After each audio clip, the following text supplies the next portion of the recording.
friends, family, honored guests, please welcome the George Washington University Board of Trustees, Chair Nelson A. Carbonell Jr., President Thomas Leblanc, members of the administration, and our very special awardees and honorees, escorted by the GW Police Department Honor Guard.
On behalf of my colleagues on stage and my colleagues throughout the university, I am delighted to welcome all of you to our annual commencement in the 197th year of the George Washington University.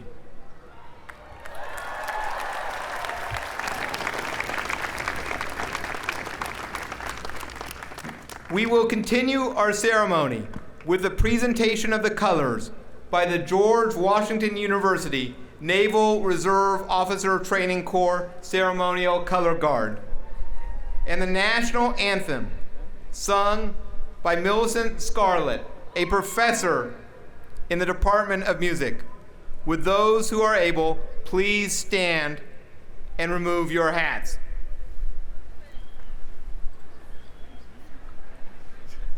We will remain standing for the retiring of the colors, followed by the invocation from Lindsay Marsh Warren of Grace Covenant Church.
Twilight's light. your stripes and bright stars through the perilous fight. O'er the ramparts we watched were so gallantly streaming, and the rockets regular, the bombs bursting in air, gave proof through the night that our flag was still there. Oh, say does that star-spangled banner yet wave o'er the land of the free and the home of the brave.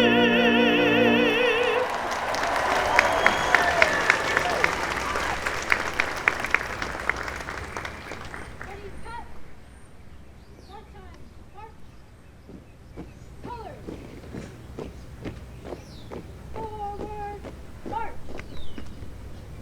Left. Left. Right. Left. Left. Left. Right. Left. Left. Left. Right. Left. Left. Left. Good morning, GW family and friends. I'm Dr. Lindsay Marsh Warren, and I will be delivering the invocation this morning.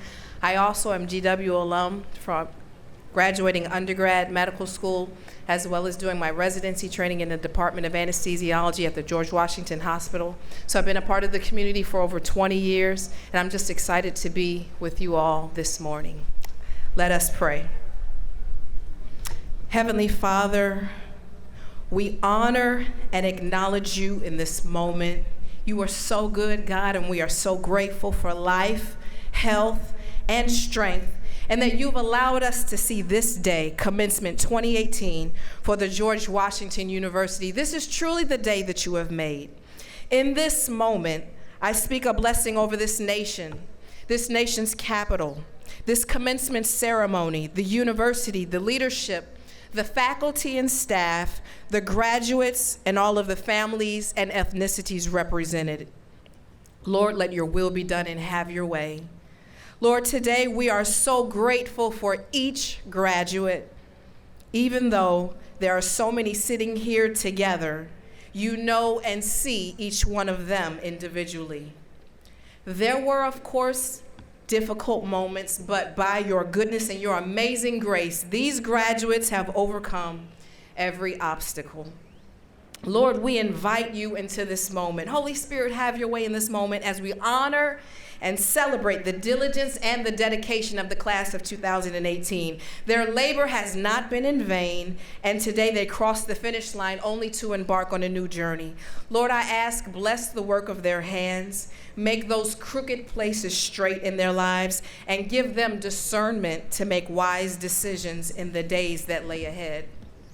God, I ask, give each graduate and even each one of us attending, and even under the sound of my voice, the desire and the discipline to use our gifts, talents, intellect, and influence to fulfill God-ordained purpose, demonstrate love, and challenge injustice in our world. And Lord, I ask, even as we depart from this place, after degrees have been conferred and tassels have been turned, I pray that we will all remember the blessing of our educational experience at GW. For to whom much is given, much is also required. Lord, I pray these things in your precious name, the name above every name. Amen.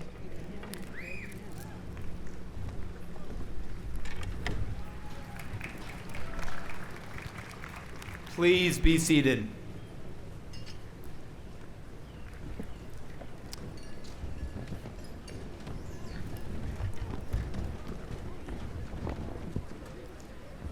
Class of 2018.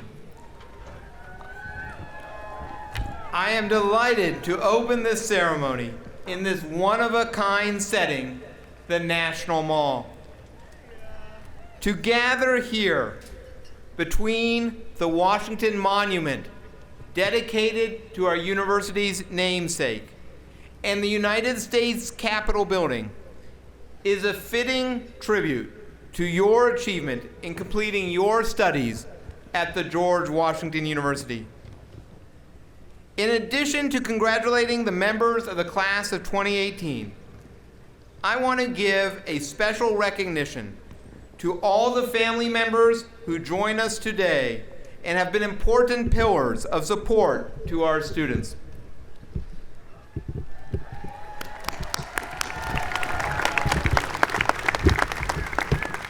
I also want to acknowledge the numerous alumni and friends whose generosity funded the scholarships that I know were critical to so many of you being able to attend.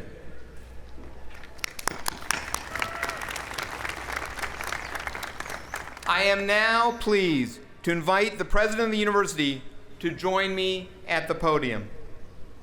Dr. Thomas Leblanc is concluding his first year as president of the George Washington University.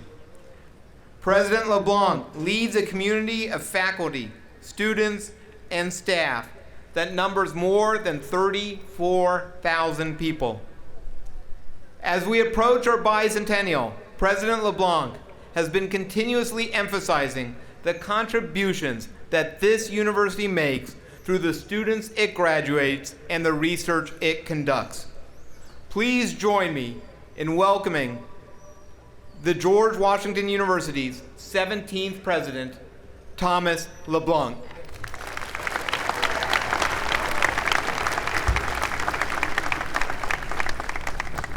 Chair Carbonell, university trustees, honorary degree recipients, university leaders, distinguished faculty, family and friends, good morning.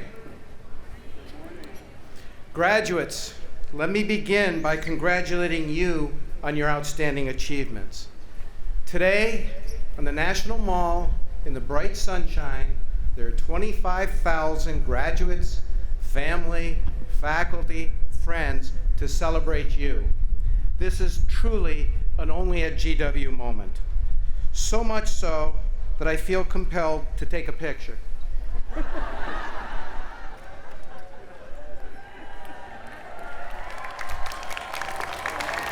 One more.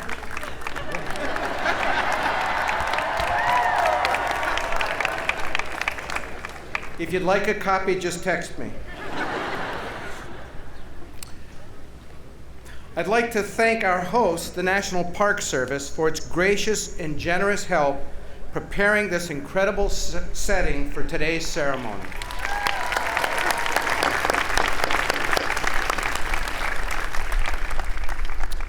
And now I'd like to continue an important commencement tradition. Will the parents, the families, and the friends of the class of 2018 please rise to accept our congratulations and our thanks.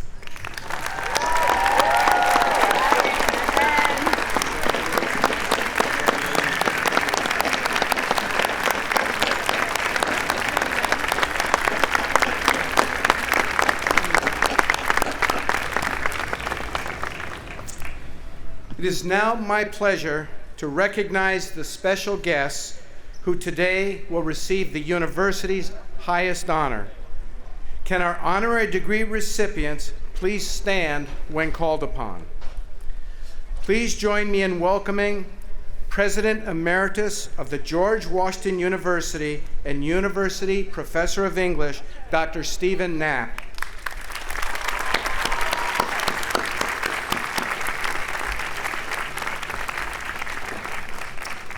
Three-time Olympic medalist and George Washington University double alumna, Elana Meyers Taylor.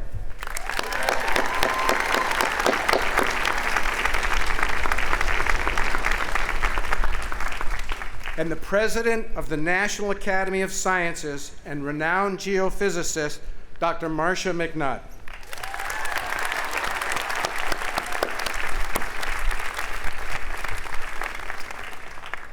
I now have the honor of introducing Nelson A. Carbonell, Jr., Chair of the university's Board of Trustees and an alumnus of this university. Mr. Carbonell.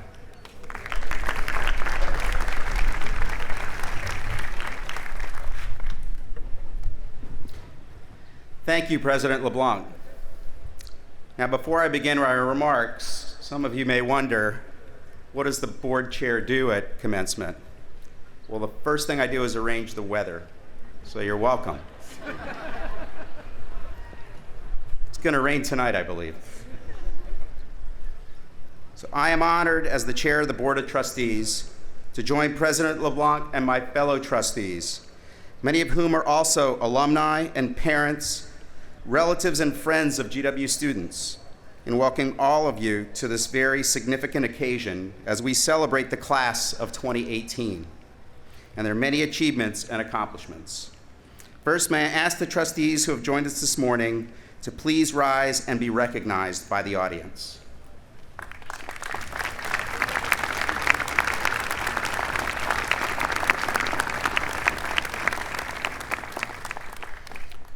Trustees, we thank you for your leadership and service to GW.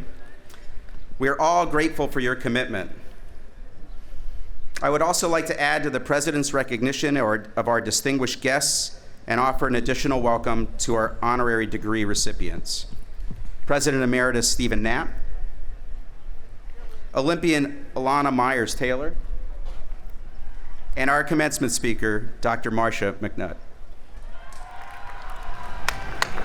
On behalf of the Board of Trustees, we appreciate all of you being here on this momentous occasion. It is a special homecoming for President Emeritus Knapp. Our 16th president has returned to the institution that he led for 10 years. During that time, he oversaw the construction of the Science and Engineering Hall, made GW a force in urban sustainability, and completed the $1 billion Making History campaign. Welcome back, President Emeritus Knapp, and congratulations on your honorary degree.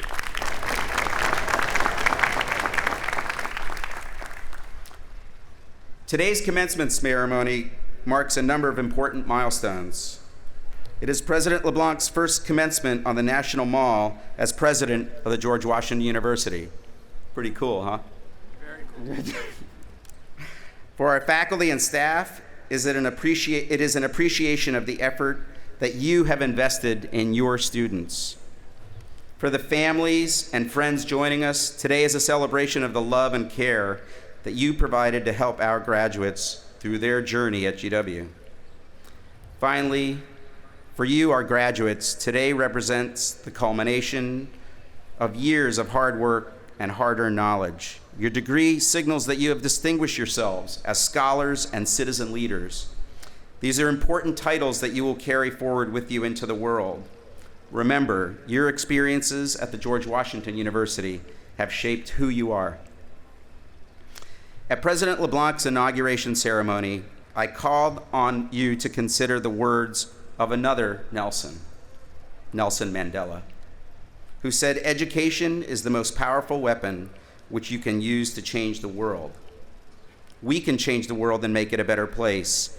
It is in your hands to make a difference." Today, the tumultuous world in which we live needs more leaders like you. We need your hope, optimism, and knowledge to be the change in the world, to change the world and make it a better place. As you become alumni of the George Washington University, it is in all of your hands to make a difference. 33 years ago, I graduated from GW with a bachelor's degree in engineering.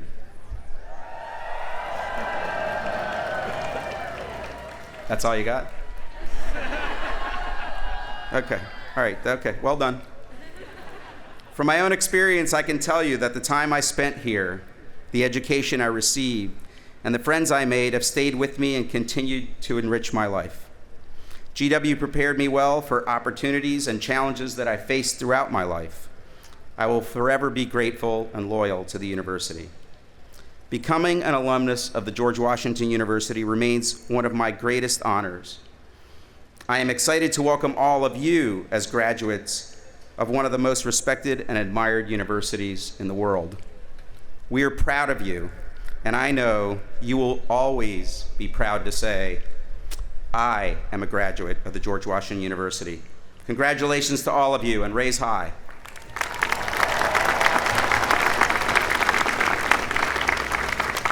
It is now my pleasure to turn the program back to Provost Schmaltzman.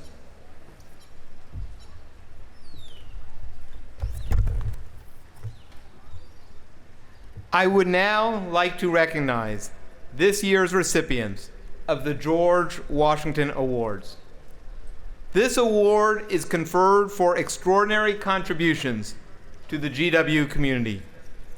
The students, staff, and faculty who receive the GW Award have each, in their own way, shaped our university, making it the outstanding institution it is today. It gives me great pleasure to announce this year's honorees. As I call your name, please rise and remain standing. Fiola Saka is a candidate today for a Master of Professional Studies degree in Sustainable Urban Planning from the GW College of Professional Studies. She has distinguished herself as a student leader on sustainability issues, bringing awareness and education on this critical topic to the GW community. She has also promoted human rights and reconciliation in Kosovo. We thank her for her contributions.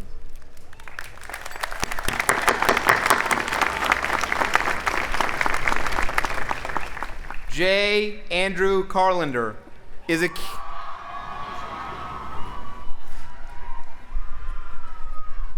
candidate for a bachelor's degree in business administration from the GW School of Business. He has taken on many leadership roles in the business school to the benefit of his peers. His work has included launching a professional conference, starting a mentorship program, and co-authoring an undergraduate oath of honor for the business school. He most recently served on the search committee for the new business school dean, and we are grateful for his efforts.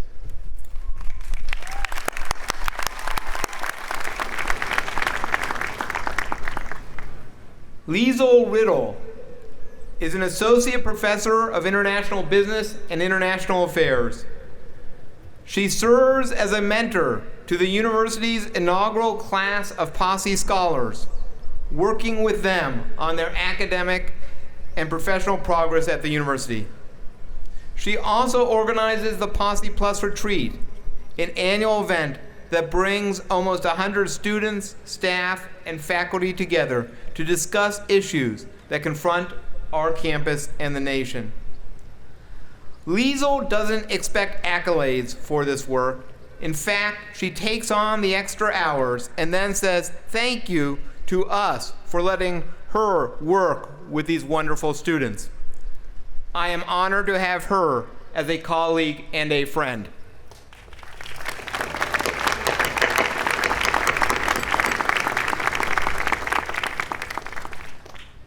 Linda Neely Brown is the Associate Director of Colonial Central at GW.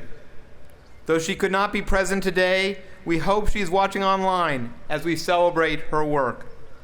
Linda is a mentor to staff, drawing upon her encyclopedic knowledge of the university, which she has amassed over the course of 37 years of service to GW. She has also served as part of the group that brought the Yellow Ribbon program to the university. Perhaps most importantly, she always serves students and families of the GW community with deep care and empathy. Thank you, Linda.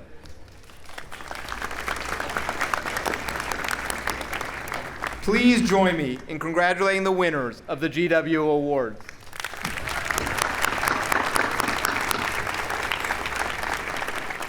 And thank you for your service to this university. Let me now introduce Dr. Vanessa Marie Perry, President of the GW Alumni Association.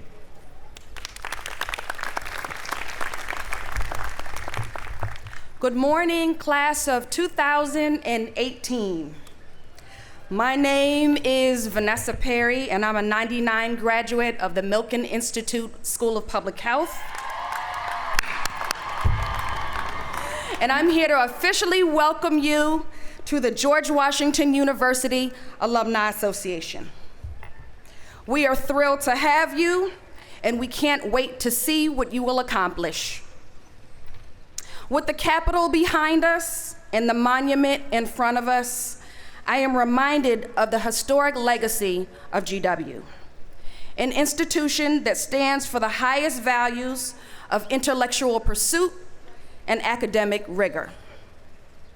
Last week, you were students, and today you are graduates and alumni of one of the greatest institutions on the planet.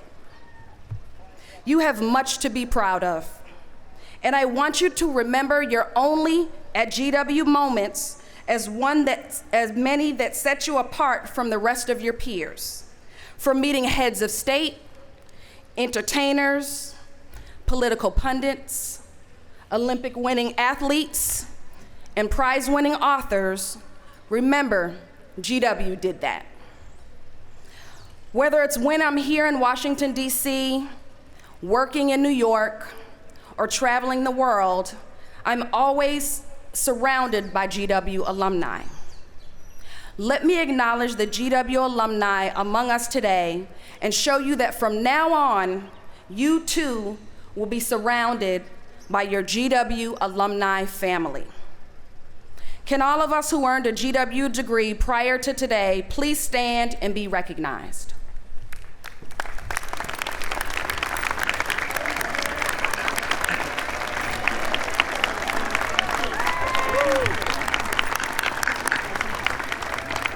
I'd like to also acknowledge our alumni emeriti, those who graduated from GW 50 or more years ago, seated in the front. And gold caps and gowns, please join me in giving them a round of applause.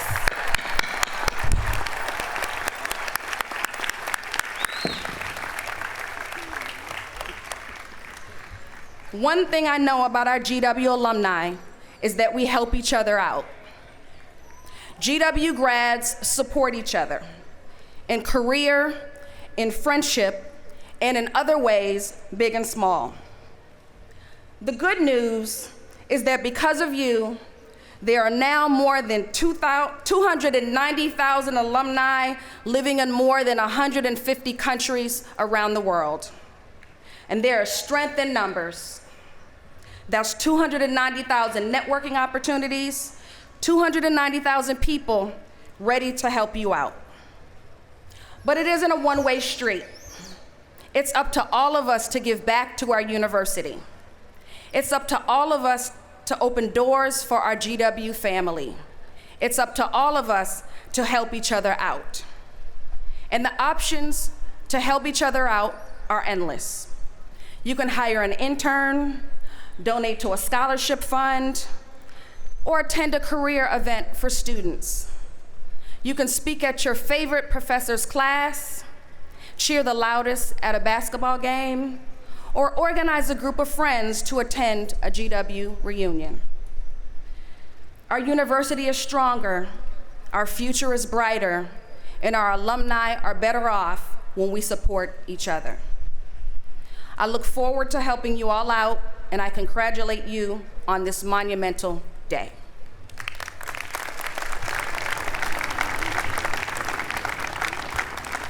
It is now my pleasure to introduce your student commencement speaker, Meenu Mathews.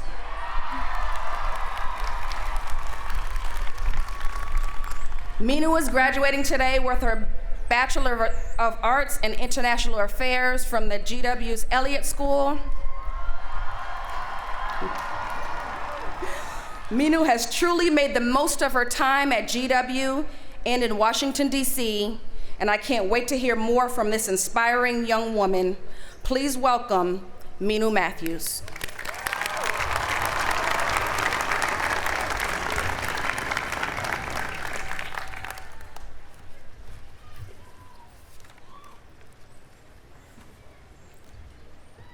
Good morning. President Leblanc, members of the Board of Trustees, faculty, parents, and fellow students, thank you for having me here today. As I stand here and look out onto the National Mall, I can't help but think of my first time here. At 10 years old, on a family trip to DC, I stared wide-eyed through the fence onto the White House lawn and announced very loudly to my parents a phrase that I'm sure many in the audience have already heard. Mom and Dad, I want to be President of the United States.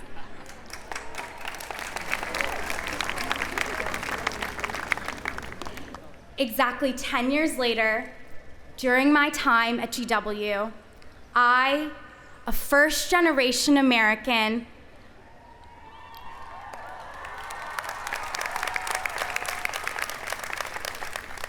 a woman of color, and now an intern in the Obama White House, walked my parents through that very same fence and watched as my family walked through the West Wing for the first time. In that moment, I remember thinking of how far I had come and how life had truly come full circle. Just a few years ago, I was staring out onto the same lawn that I was now standing on. My parents, like so many others before them, had given up everything to come to this country from India with dreams of a better future for their children. That day, I was reminded how powerful their American dream that they paved for me and my baby sister really is.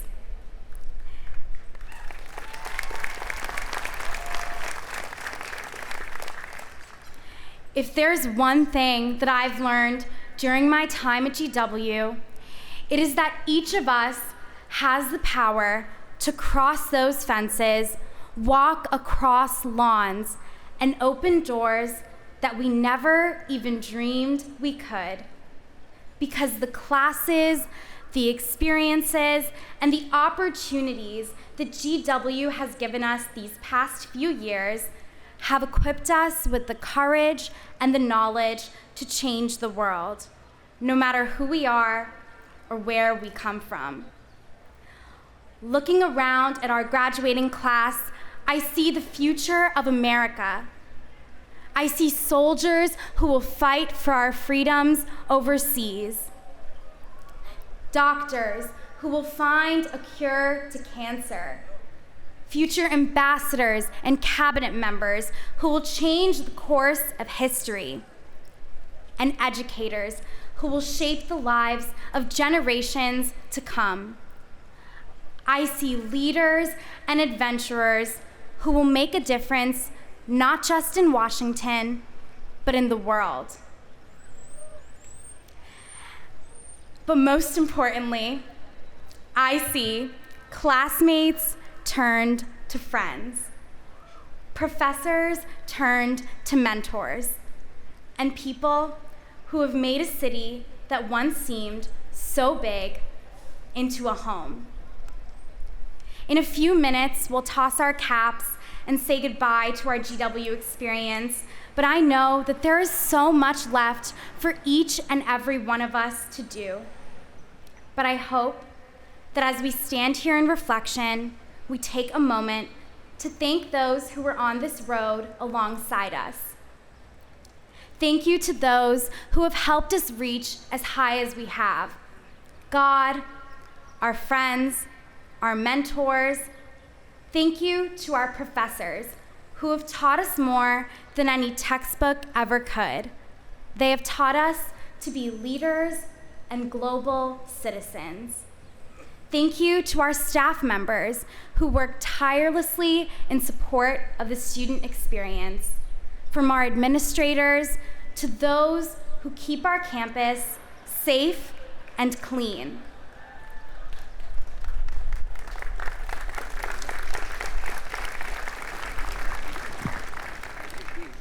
And of course, most importantly, thank you to our families. You have been there every step of this journey, and for that reason, this accomplishment is as much yours as it is ours. Thank you, because each of you, like my own family, would give up anything for this dream. And to us, to the class of 2018, we did it. And as this chapter comes to a close, I am so excited to see all the things that we will continue to do and all the barriers that we will continue to break together. Thank you.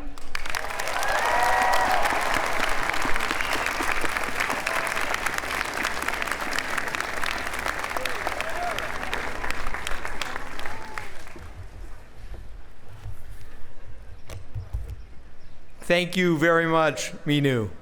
Your journey inspires all of us.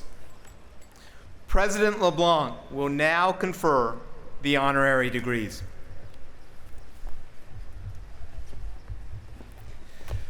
The recipient of the first honorary degree this morning will be introduced by Catherine Chevalier, a candidate today for a Bachelor of Arts degree from the Columbian College of Arts and Sciences. Originally from Los Angeles, California, Catherine is a political science major with a minor in theater. Following graduation, she hopes to continue studying political science and civil rights law in an effort to dedicate her life to social justice and equality. President Leblanc, I am honored to present to you Steven Knapp, Doctor of Letters, honoris causa. Steven Knapp served as the 16th president of the George Washington University. Dr. Knapp joined George Washington in 2007 from the Johns Hopkins University, where he served as Dean of Arts and Sciences and later Provost, after more than 15 years as a distinguished faculty member at the University of California, Berkeley. A specialist in Romanticism, literary theater, and the relation of literature to philosophy, he earned a bachelor's degree from Yale University and a master's degree and a doctorate from Cornell University. In 10 years of leadership at GW, Dr. Knapp spearheaded the university's growth as a world-class research institution, including overseeing the planning for Science and Engineering Hall and fostering interdisciplinary initiatives that have the potential to revolutionize our understanding of disease and treatment. Dr. Knapp championed public and community service, launching Freshman Day of Service, now a hallmark of the undergraduate student experience. He led the university to meet a challenge from then First Lady Michelle Obama to increase service hours and established a dedicated center for civic engagement and public service. Dr. Knapp worked to expand access to a George Washington University education to students from all backgrounds, and to ensure the success of enrolled students through adoption of a test optional policy and the expansion of resources and partnerships dedicated to students. Through Dr. Knapp's leadership and vision, the university has become a hub for the arts in Washington, D.C., with the addition of both the Corcoran School of the Arts and Design and the George Washington University Museum and the Textile Museum. He also set the university on a course to be a model of urban sustainability through efforts such as the Capital Partnership Solar Project, an innovative renewable energy initiative to harness solar power. Dr. Knapp also launched the university's most ambitious fundraising campaign, Making History, which raised more than $1 billion to support students, enhance academics, and break new ground. Steven Knapp, in recognition of all the foregoing, and by virtue of the authority granted by the Congress of the United States of America, vested in the Board of Trustees of the George Washington University, I hereby confer on you the degree of Doctor of Letters, honoris causa, and declare you fully entitled to all its rights, honors, privileges, and responsibilities.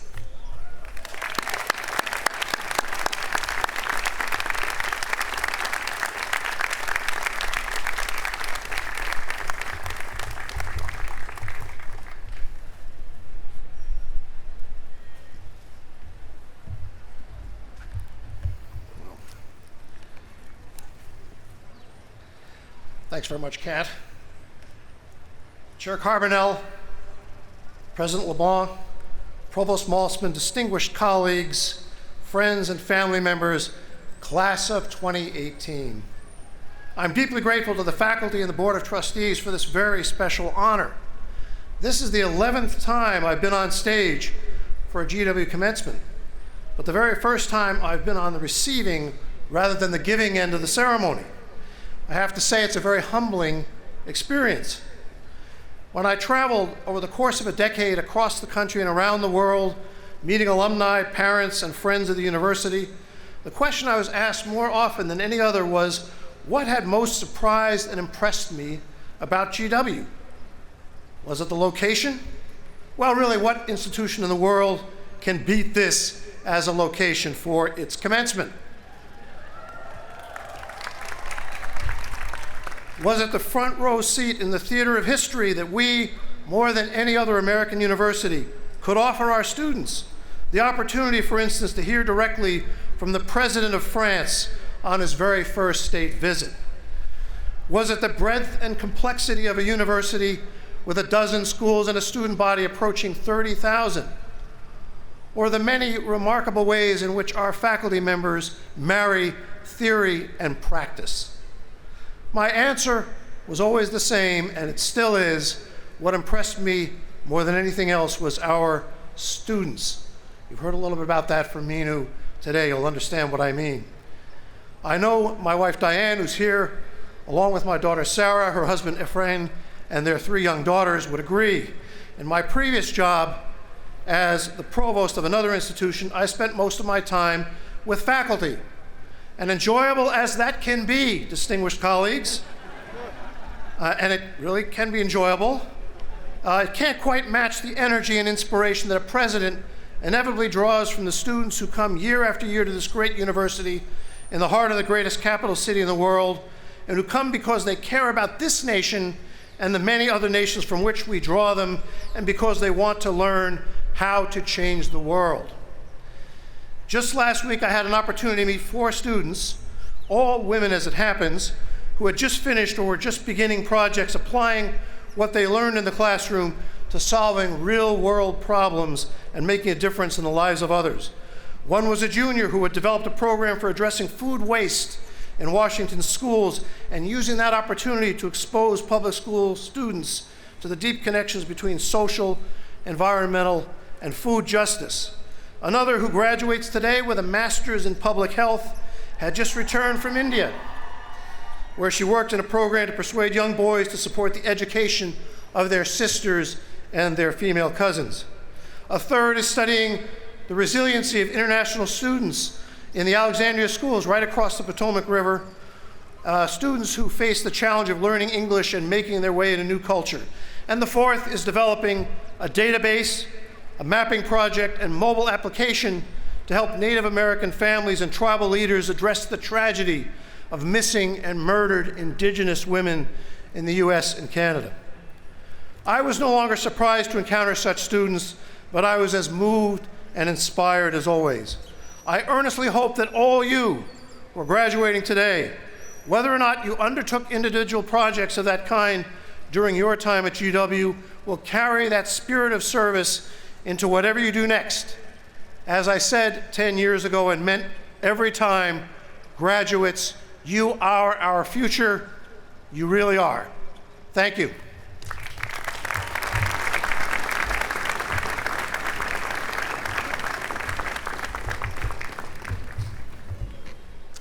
Our second honorary degree recipient will be introduced by Lauren Bell.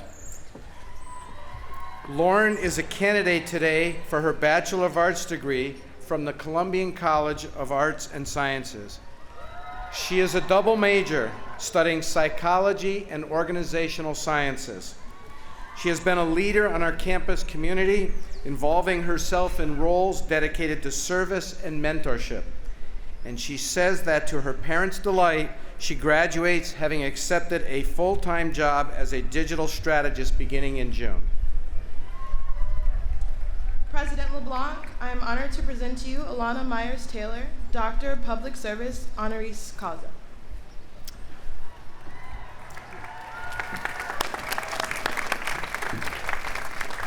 A native of Georgia, Elana Meyers Taylor grew up a talented athlete, the daughter of one of the greatest running backs in U.S. Naval Academy history.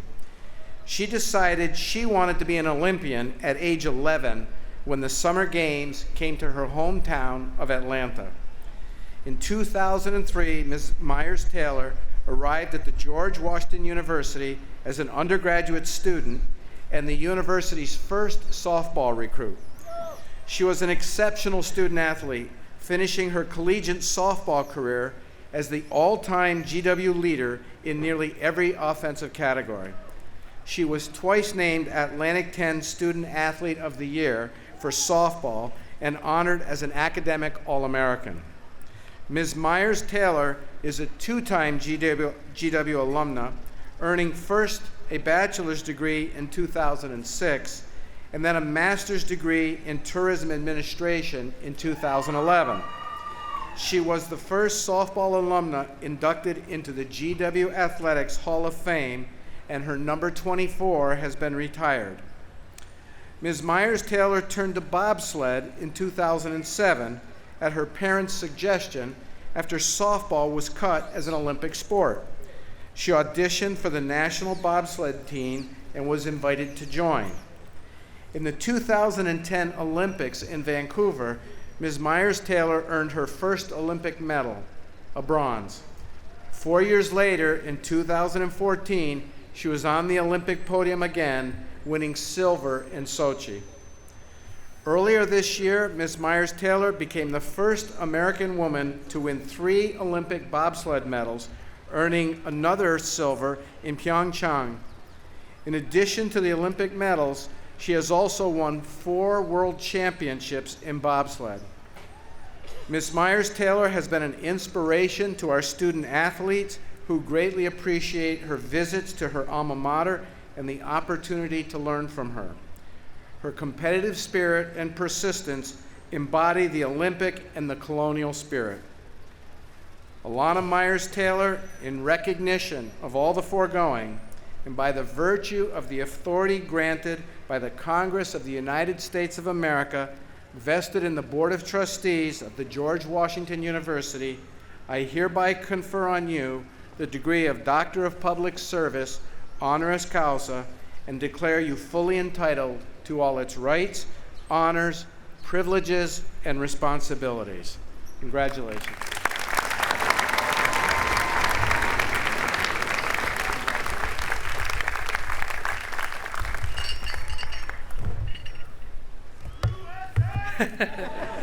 I love it.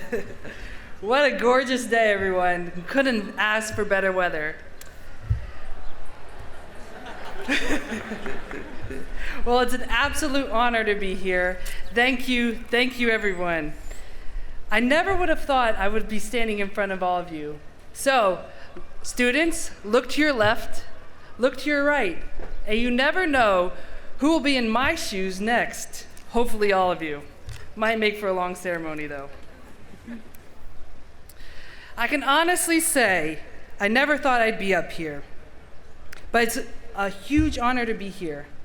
Graduating from the School of Public Health and the School of Business, it's an honor to share this day with you all. I don't have a lot of time up here today, but I wanted to share a quick story with you. And unfortunately, or fortunately, as you'll find out, it's about a very bad day.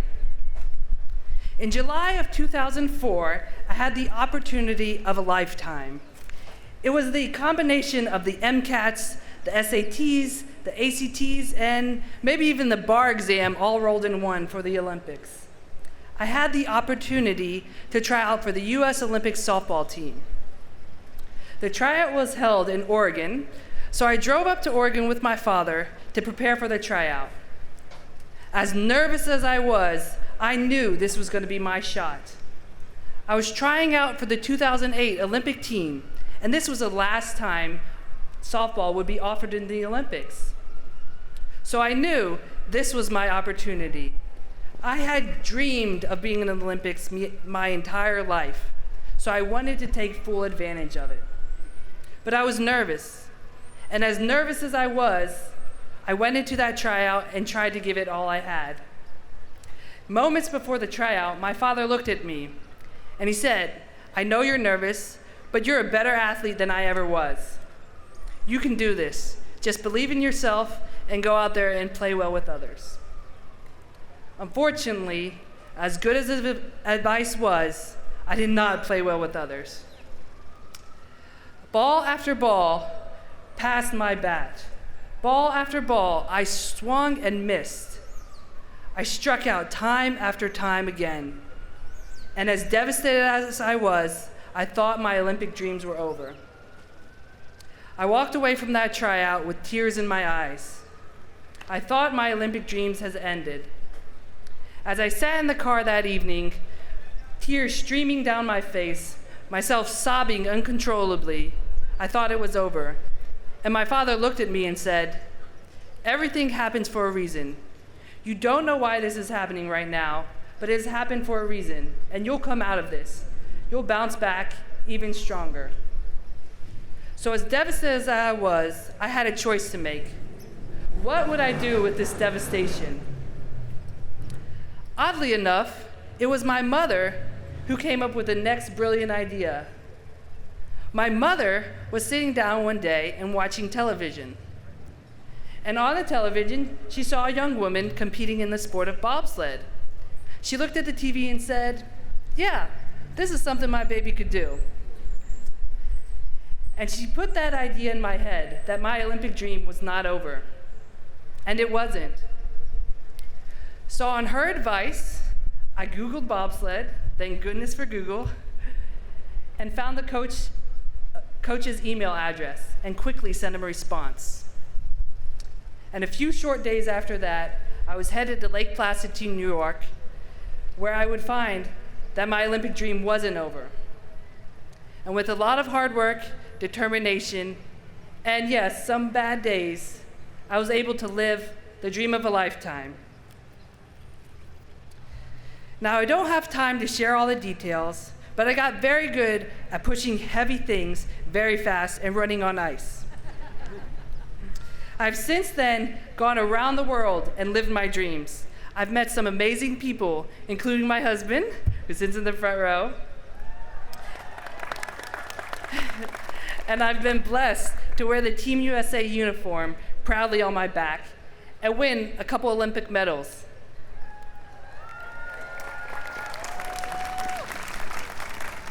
I've often been asked what it feels like to stand on an Olympic podium, and I can tell you, it feels a lot like this. I'm extremely honored to be here today to share this moment with all of you. But if I can leave you with one piece of advice, it's this. As you sit here today, we're really all not that different. I've sat in chairs just like you. I have dreams just like you have. I don't know what your dream is, and I don't know what comes next for you. But I know that all of you should continue to dream. One of the most valuable lessons I've learned since I've graduated is that of perspective. It's a lesson that I continue to learn to this day. And if you've got parents in the audience, they have tons of it. And if you're fortunate enough to have grandparents in the audience, they have stockpiles of it. So I'll close with a question. Take a second to think about your dreams, whatever it may be. What are you going to do when your bad day arrives? It will. What will you do when your bad day arrives? I'll offer you 2 suggestions. First, listen to your mom. And number 2, keep in mind that sometimes a very bad day can be the best thing that ever happened to you. Congratulations to the class of 2018. Thank you.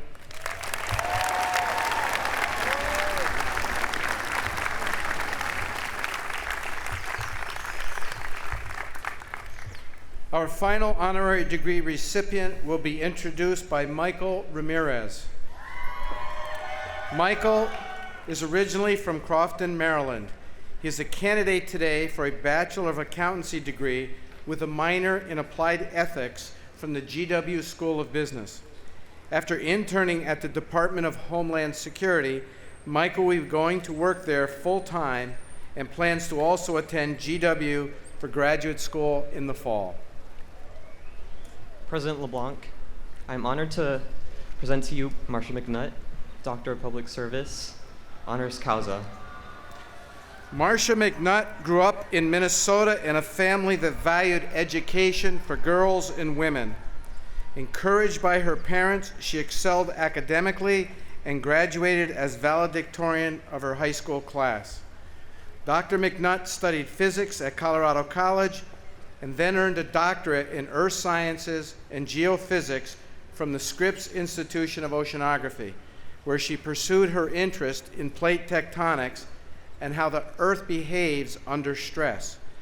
She began her academic career with a professorship at the Massachusetts Institute for Technology. During her 15-year tenure at MIT, she held the position of the E.A. Griswold Professor of Geophysics and directed the Joint Program in Oceanography, Applied Ocean Sciences and Engineering, a partnership between the university and Woods Hole Oceanographic Institution.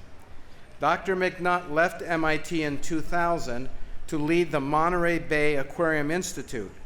Under her direction, the institute became a leader in developing biological and chemical sensors for remote ocean deployment, installed the first deep-sea cable observatory in U.S. waters, and advanced the integration of artificial intelligence into autonomous underwater vehicles. In 2005, in recognition of her scholarship, she was elected to the National Academy of Sciences. In 2009, then President Obama appointed Dr. Mcnutt to head the U.S. Geological Survey. In 4 years as director, she oversaw the agency's responses to major disasters, including devastating earthquakes in Haiti and Japan and the Deepwater Horizon oil spill in the Gulf of Mexico. Dr. Mcnutt was awarded the U.S. Coast Guard's Meritorious Service Medal for her efforts.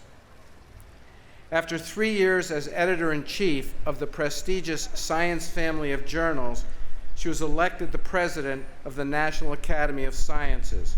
She became the first woman to head one of the national academies.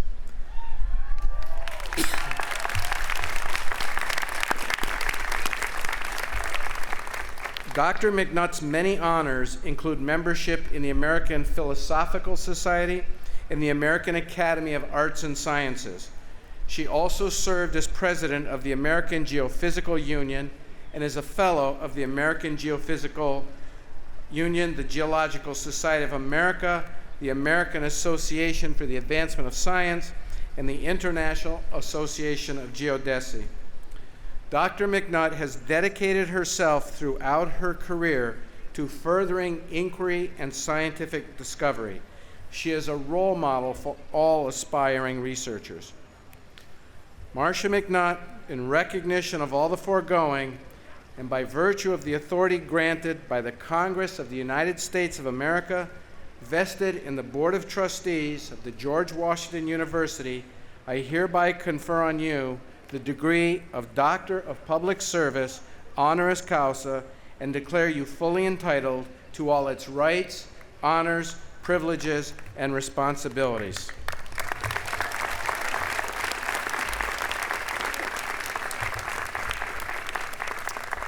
Please join me in giving a warm GW welcome to our commencement speaker, Dr. Marcia Mcnutt.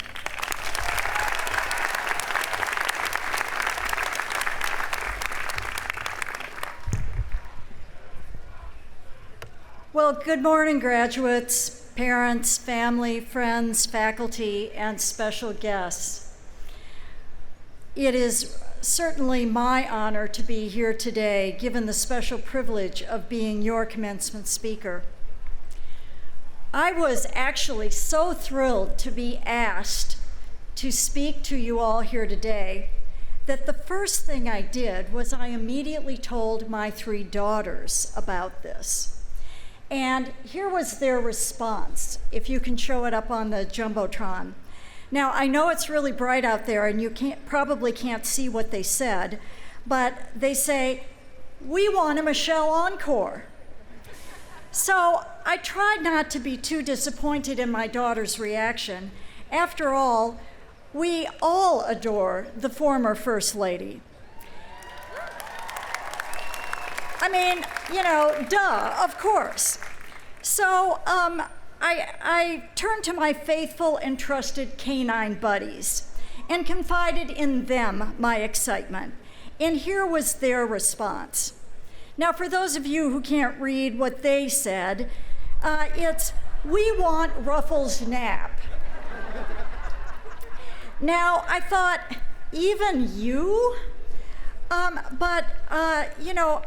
don't know, adorable little Ruffles very well, and I'm sure he's probably a very sweet little guy.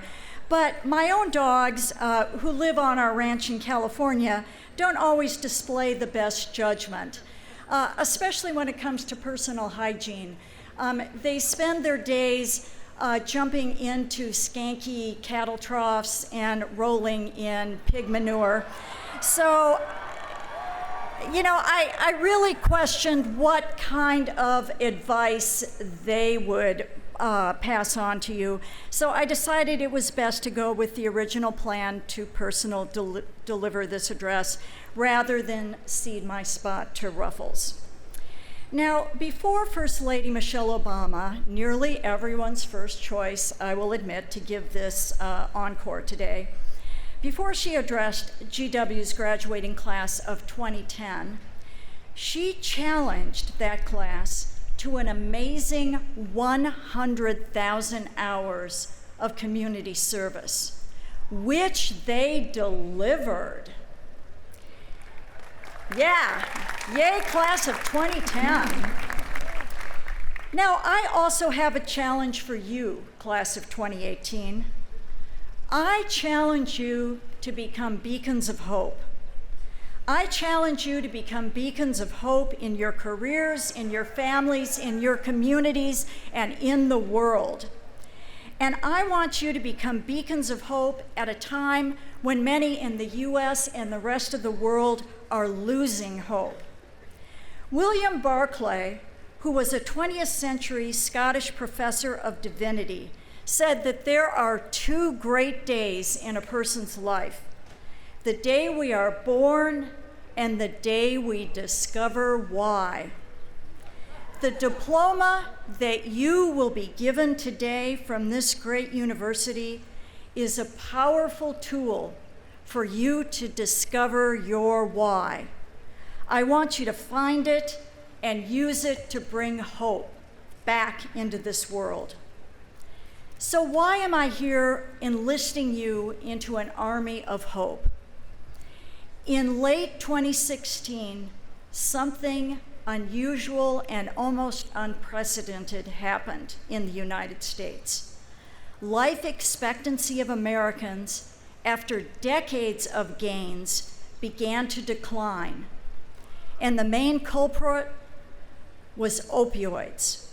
According to statistics from the Department of Health and Human Services, every day 116 people die from opioid overdoses, many being middle-aged Americans, otherwise being in the prime of their lives.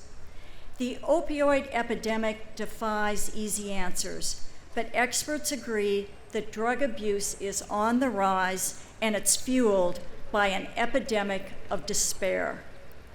So what lies at the root of the current malaise? Steven Pinker, a professor of psychology at Harvard and popular author, included a chapter on progressophobia, or fear of progress, in his recent book entitled Enlightenment Now. Pinker argues that a consequence of progressophobia is the belief that we need to return to the glory days of the past, losing sight of the fact that America and the rest of the world are and continue to be getting better when viewed by historical standards. At a macro level, Pinker is right. Death from wars has been steadily decreasing throughout the world. Most communicable diseases have been brought under control through vaccines. Thanks, public health. Yeah, you. Widespread availability of antibiotics has tamed bacterial infections.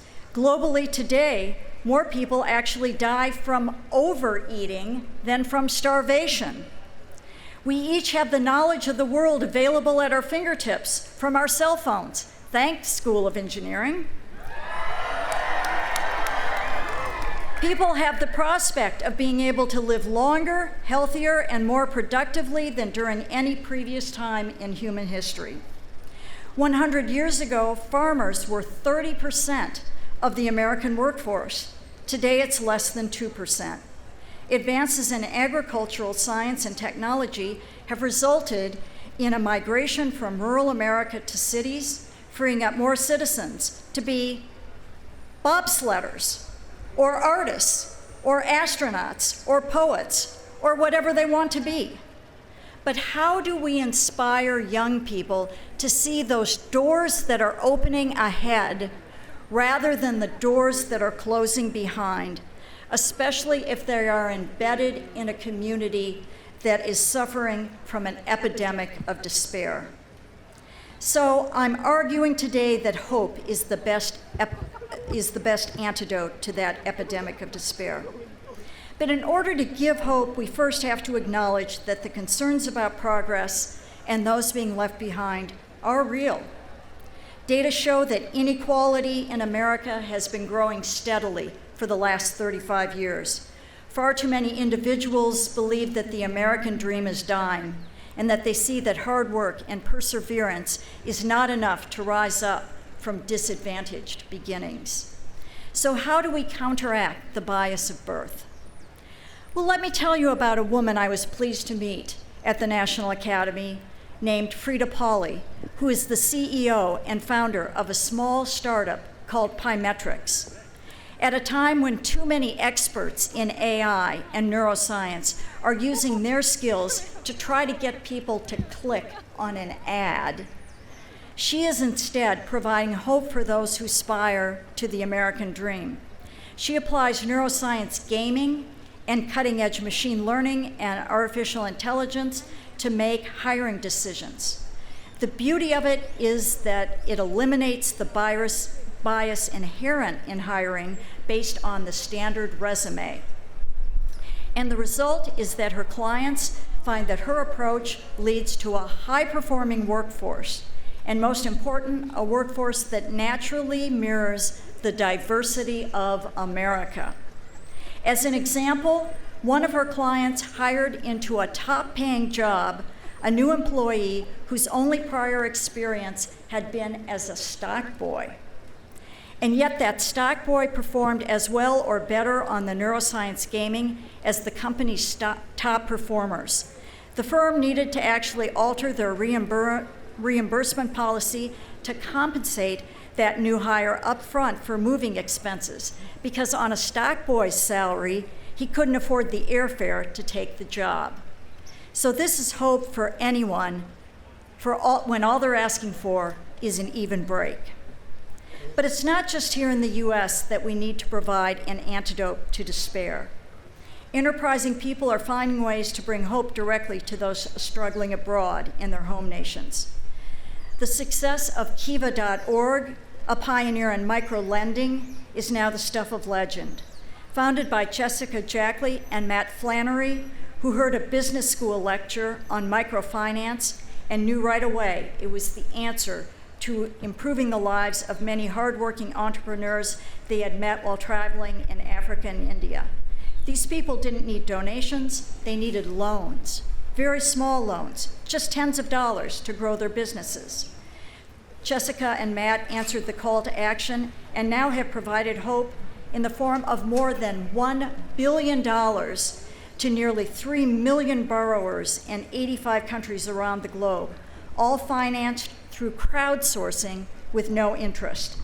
The repayment rate for these loans is an astounding 97%. This is hope, not a handout. It gives people the strength to lift themselves up, knowing that tomorrow will be a better day. As another example, I remember many years ago standing on a deck near my home in California, looking over the pastoral Carmel Valley, there to support some wildlife veterinarians who were part of a Hail Mary to rescue African animals and sequester them away on private ranches where they would be safe from civil war and poaching. The pact with the landowners and their children and their grandchildren was then it was finally safe to move the animals back to their homes. The descendants of those original refugees would be reintroduced to their former range. I wondered at the time if I would ever live to see their plan fulfilled. I learned last week that in celebration of 8 years of peace, the black rhino now roams the national parks in Chad for the first time in nearly 50 years. This animal is hope for reinvigorating tourism, conservation, and prosperity following decades of civil war and strife. Even more amazing is the kind of hope that is realized from collective action when citizens feel empowered to change the course of their lives. It is the empowerment from collective action that keeps democracy strong. We've seen so many examples of collective action in the last year. The Me Too movement brought sexual harassment out of the shadows and into the daylight. First in the entertainment industry, then in the halls of Congress. It's even spread to academia. As the famed cultural anthropologist Margaret Mead said, never doubt that a small group of thoughtful, committed citizens can change the world. Indeed, it is the only thing that ever has. As I see the Me Too movement sweeping in a change in cultural norms where legal recourse had repeatedly failed, I like to think that Margaret Mead is looking down and smiling. The reason I became a scientist is because of the hope it brings for a better tomorrow. I view that science, technology, and innovation can provide solutions to the zero-sum game. In other words, one person getting ahead doesn't come at the expense of someone else losing ground when science is applied with appropriate care and forethought. For example, we can have healthier oceans, more fish in the sea, and more abundant catches for fishermen with less effort, the so-called triple bottom line. If we use science to manage the oceans as a precious, sustainable resource rather than as a one-time race to grab that last fish in the sea. A few decades ago, I met biologist Robert Tejan when we were asked to be co-organizers of a meeting of early career researchers. Tej told me about his work with stem cells, a biological cell that is not yet specialized to become a muscle cell, a skin cell, a liver cell, or whatever. At that point, he was in an early phase of programming these cells, most often harvested from umbilical cords, to turn them into whatever kind of cell he wanted them to be. To me, it sounded like magic. Well, what was magic then has now progressed to clinical application, the most common being stem cell therapy for bone marrow transplant. But many other applications are now on the horizon to cure neurodegenerative diseases, diabetes, and heart disease. For people with debilitating and chronic conditions, research like this is a profound source of hope. And I still think magic. Hope can come in the form of just throwing someone a lifeline. I know for a fact I would not be standing before you today had it not been for the hope that a professor handed me many years ago. As the only woman among the first-year graduate students in geophysics, he knew the deck was stacked against me. Far too many women before me had failed, because of the male culture that was not welcoming. So he sent me to Navy SEAL Team School, my first summer, to learn explosives training. After I graduated first in the class, upon returning to geophysics, I had no problem with the male culture, and no one messed with me.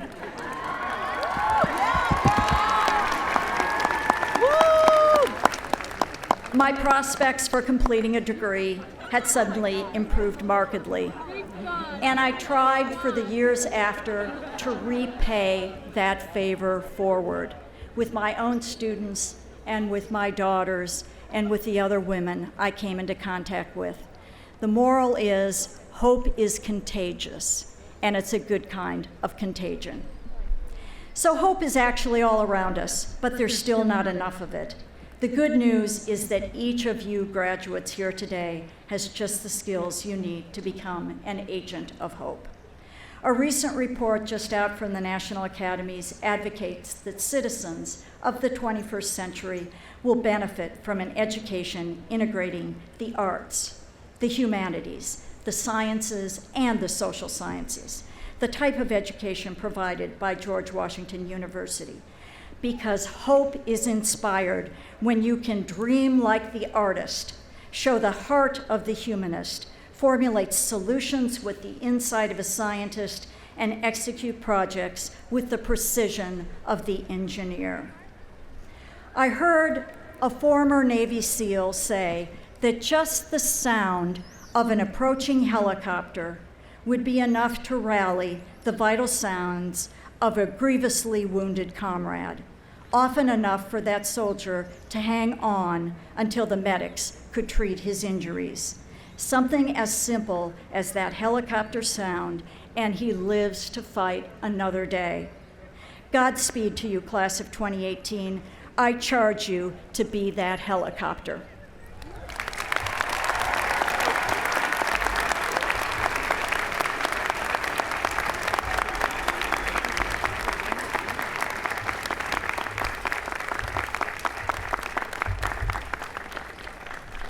Thank you, Dr. Mcnutt. Your words give us hope. Graduates, commencement is a time to celebrate your accomplishments. It is my hope that this is just one stage in your educational journey as you live a life of inquiry, discovery, and service. President LeBlanc, I invite you to join me at the podium to offer your charge to the graduating class of 2018. I now have the honor of welcoming our new graduates to the lifelong and worldwide community of George Washington University alumni, now numbering more than 290,000. Class of 2018, you are an exceptional group of motivated, hardworking individuals. During your time at GW, you pursued scholarship with focus, learned with wonder, and debated with respect. You collaborated with one another and with your faculty and staff mentors. You created knowledge and you used it to build bridges and cross borders. You sought excellence, you took risks, you chose to lead. Today, I charge you to keep alive that commitment to leadership as you pursue whatever it is that makes you happy. As the leaders of your generation, remember, as President Macron told you last month, at the end of the day, you will be the one to decide. I charge you to always keep learning with open eyes, mind, and heart. Read, study, and listen first, then question and debate. Accept others' differences and show them your respect. Offer them your empathy. I think you'll find that during a lifelong journey of learning, what you discover will change you. I charge you to embrace that change in opinion or in your life's path while never forgetting where you came from, how you got here, and those who supported you along the way. Class of 2018, I know that through your many and varied contributions to society and in service to others, you will continue to bring distinction not only to yourselves, but also to your families, to your communities around the world, and beginning now, to your alma mater. Congratulations.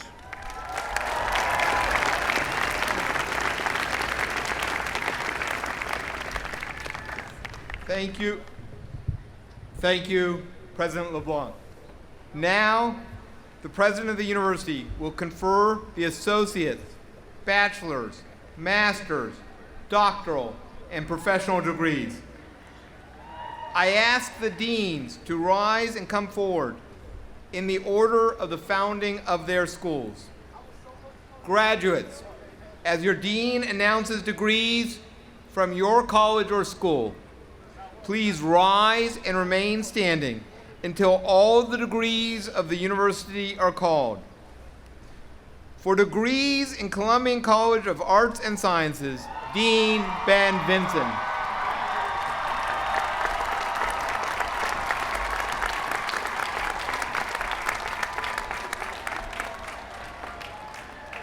President Leblanc. Dean Vinson. It is with great pride that I present to you today the exceptional, brilliant, socially conscious, engaged, and incredibly prepared candidates for the degrees. Would the candidates please rise? Associate in Arts, Associate in Fine Arts, Bachelor of Arts, Bachelor of Fine Arts, Bachelor of Science, Master of Arts, Master of Fine Arts, Master of Forensic Sciences, Master of Philosophy, Master of Psychology, Master of Public Administration, Master of Public Policy, Master of Science, Doctor of Philosophy, Doctor of Psychology. These candidates have completed all requirements for the degrees indicated, and the faculty asks that the degrees be conferred.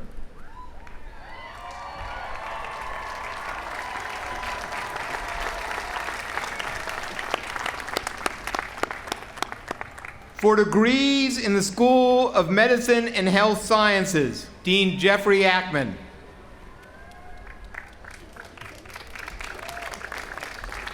President LeBlanc. Dean Ackman. I am delighted to present these outstanding, altruistic, compassionate future leaders in medicine and healthcare, the candidates for the following degrees. Would the candidates please rise?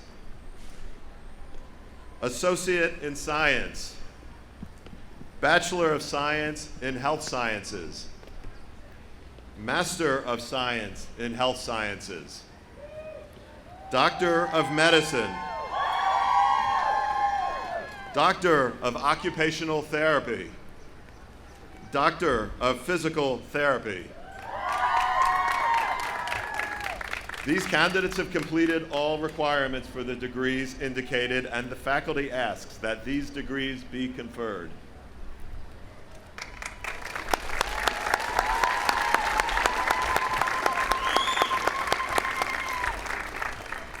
For the degrees in the law school, Dean Blake Morant.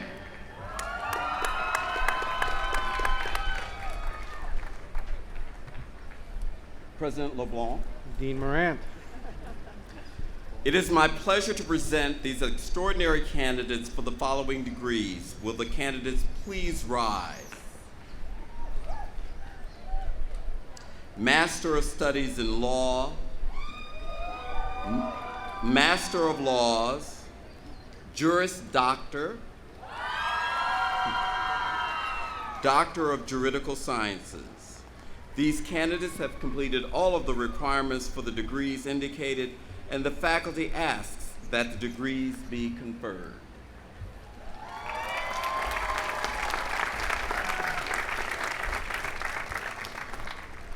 For degrees in the School of Engineering and Applied Science,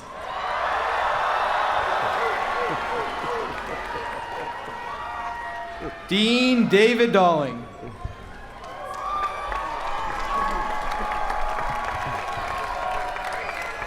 President Leblanc. Dean Dalling. I'm delighted to present to you the candidates for the following degrees. Would the candidates please rise? Bachelor of Arts, Bachelor of Science, Master of Science, Engineer, Applied Scientist, Doctor of Engineering and Engineering Management, Doctor of Philosophy, and Doctor of Science. These candidates have completed all the requirements for the degrees indicated, and the faculty asks that the degrees be conferred. Thank you.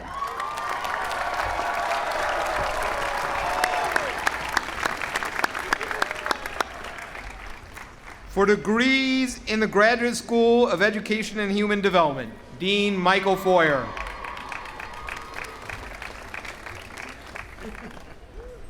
President Leblanc.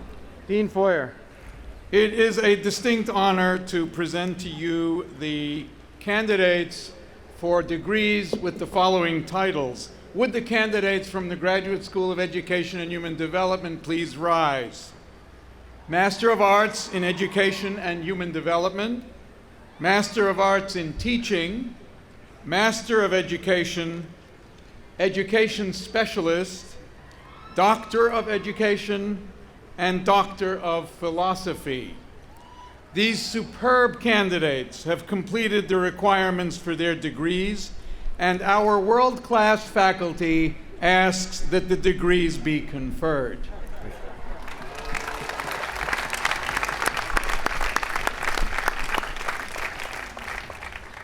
For degrees in the School of Business, Dean Vivek Chowdhury.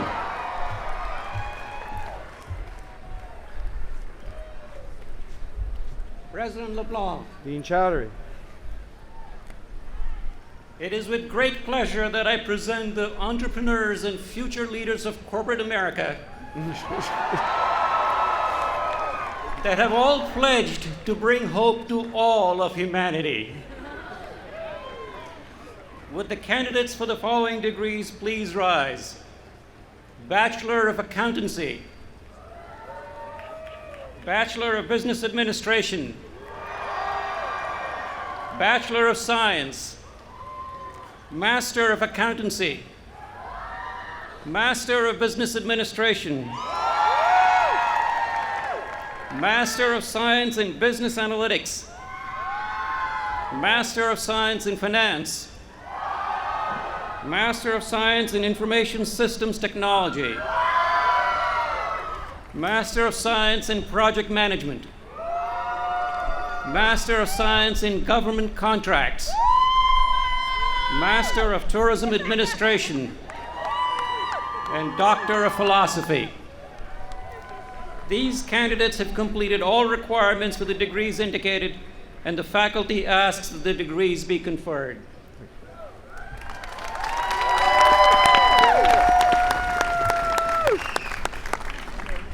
For degrees in the Elliott School of International Affairs, Dean Reuben E. Brigady. President LeBlanc. Dean Brigady. Recalling the spirit of one of our founding fathers, Alexander Hamilton, I am honored to present these candidates who, just like their country, are young, scrappy, and hungry, and ready to take their shot in changing the world. Would the candidates for the following degrees please rise? Bachelor of Arts, Master of Arts, Master of International Policy and Practice, Master of International Studies. These candidates have completed all requirements for the degrees indicated, and the faculty of the best international affairs schools of the planet ask that these degrees be conferred.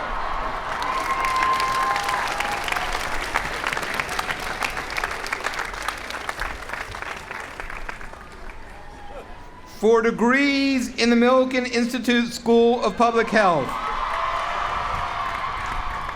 the Michael and Lori Milligan, Dean of Public Health, Lynn Goldman. President LeBlanc, Dean Goldman. I am delighted to present our future public health leaders who will make the District of Columbia, the nation, and the world a healthier place for us all, and our candidates for the following degrees. Please rise. Bachelor of Science, Master of Science, Master of Health Administration, Master of Public Health, Doctor of Philosophy, and Doctor of Public Health. These candidates have completed all requirements for the degrees indicated, and the faculty asks that the degrees be conferred.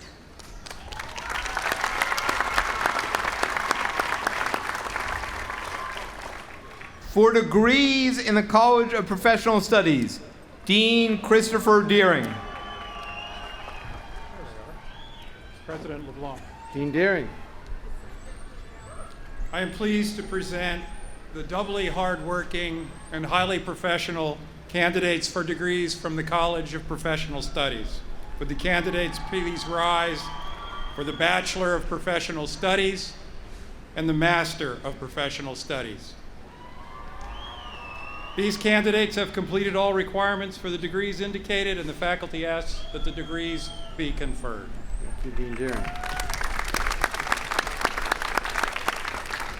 For degrees in the School of Nursing, Dean Pamela Jeffries.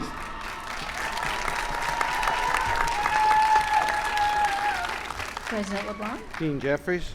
I am proud to present the outstanding candidates for the following degrees. Would the candidates please rise? Bachelor of Science in Nursing, Master of Science in Nursing, and Doctor of Nursing Practice. These candidates have completed all the requirements for the degrees indicated, and the stellar faculty asks that the degrees be conferred.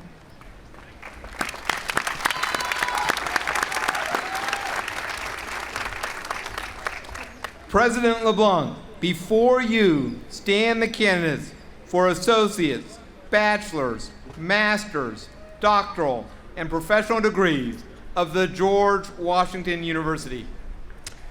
By virtue of the authority granted by the Congress of the United States of America, vested in the Board of Trustees of the George Washington University, I hereby confer your degrees and declare you fully entitled to all their rights, honors, privileges, and responsibilities.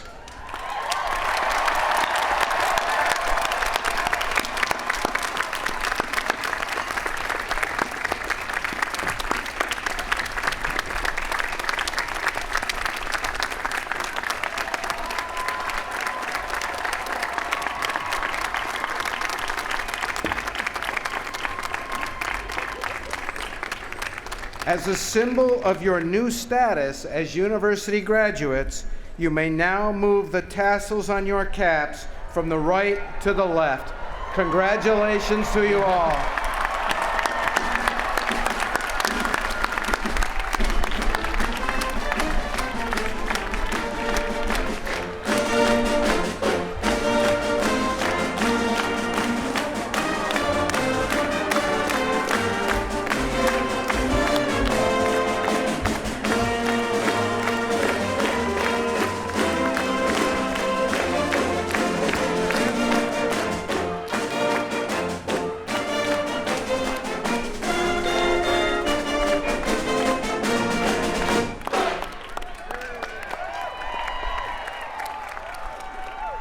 Congratulations, graduates. Please join Milton Scarlett in singing your alma mater. The words are on the back of your program, and please remain standing for the academic recession.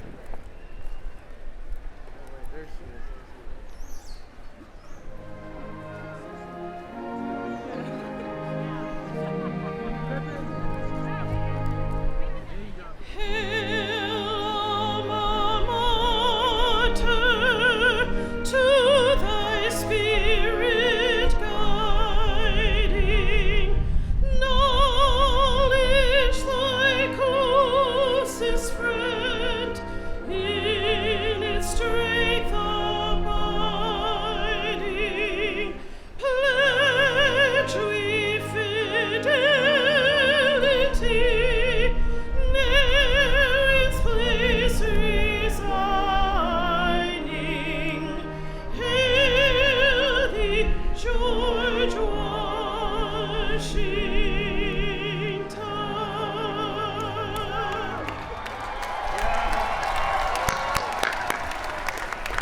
Congratulations to the class of 2018. Family and friends, this concludes our ceremony. Thank you for joining us today, and please travel safely.